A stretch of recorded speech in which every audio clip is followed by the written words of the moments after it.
గురువే గొప్పవాడు. ఎందుకో తెలుసా?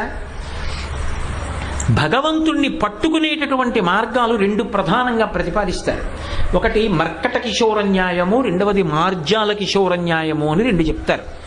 మర్కట కిశోర న్యాయంలో కోతిని కోతి పిల్ల పట్టుకున్నట్టుగా భక్తుడు భగవంతుణ్ణి పట్టుకుంటాడు. అందుకే ఆశ్రమ భేదాలు వస్తాయి. ఒక్కొక్క ఆశ్రమంలో ఏం చేస్తారంటే, నేను భగవంతుణ్ణి పట్టుకుంటాను, అందుకని అన్నీ విడిచిపెట్టి భగవంతుణ్ణి పట్టుకుంటున్నానని పట్టుకుంటారు. అప్పుడది మర్కట కిశోర న్యాయం. కోతి పిల్లని కోతి పట్టుకోదు, కోతి పిల్లే కోతి కడుపుని పట్టుకోవాలి. ఎలా పట్టుకోవాలో తెలుసా? మీరు ఎప్పుడైనా చూడండి, కాఠ్మండూ లాంటి క్షేత్రాలకు వెళ్ళినప్పుడు, మైసూర్ చాముండేశ్వరి దేవాలయానికి వెళ్ళినప్పుడు బాగా కనపడుతుంది మర్కట కిశోర న్యాయం అంటే.